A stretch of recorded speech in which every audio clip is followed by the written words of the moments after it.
Meron man po tayong bagong tanggap. TV na binuksan ko na kaya lang magto-troubleshoot pa ako. Gawin natin, troubleshoot natin kung ano sira. Sabi ng may-ari, wala daw power, walang standby. So, gawin natin. Okay. Ang TV po, tanggap natin ngayon is Mash. Yan po, Mash. Yan. So, camera woman, ito. Pakita natin. Isaksak natin kung ano ang problema. Yun. Range natin ang tester sa 220 AC volt. Tingnan natin ang AC kung may voltahe. Kasira ang cord.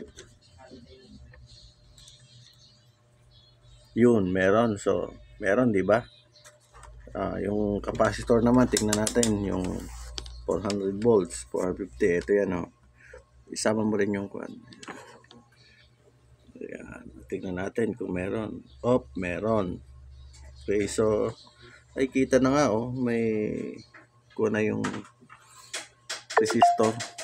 Alamin natin baka meron din voltahe ang makikita nyo. Ito 12 volts positive, ito yung ground sa dulo sila.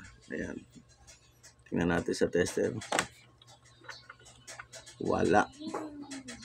So alisin natin saksak, tingnan natin ang board kung anong problema. May nakikita na akong problema, crack yung resistor. Ayan, alisin natin to, baka tayo makuryente. Ang jack ng ng backlight, tapos ang 12 volts.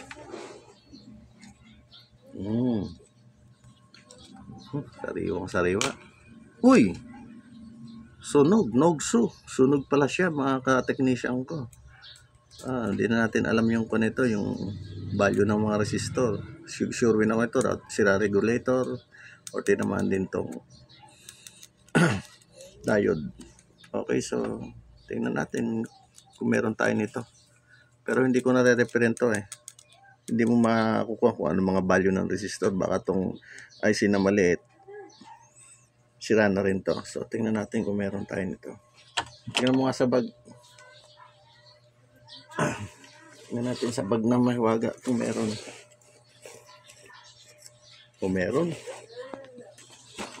Okay. Ano pinagkaiba? Yung terminal ng ng backlight. Yung terminal ng backlight iba. Tsaka ito. Pero magkatabi lang, pwede rin yan. Iko na natin. Saksak na natin. Yan. Bakit ayaw? Baliktad. Ba yan?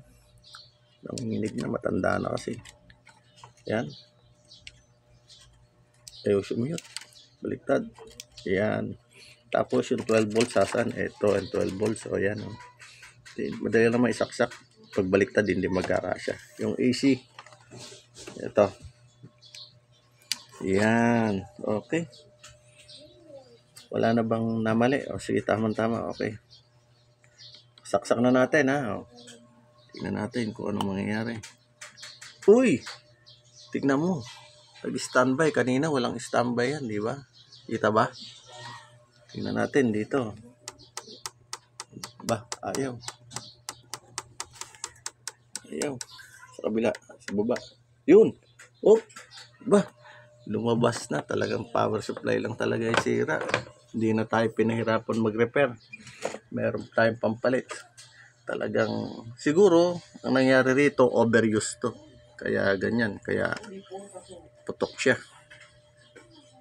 Ganyan nangyari. Kaya nag-brown out, tapos biglang nakakuryente, nakasaksak siya. Kaya nangyari. Tingnan nga natin kung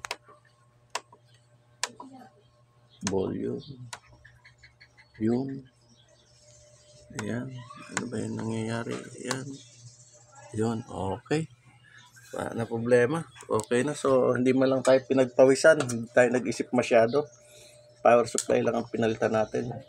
Buti na lang nabibili ko sa mga junk shop yung mga sirang TV na PPS ako, kaya hindi na tayo pupunta ng Sorsogon City, Legazpi City para bumili ng pyesa.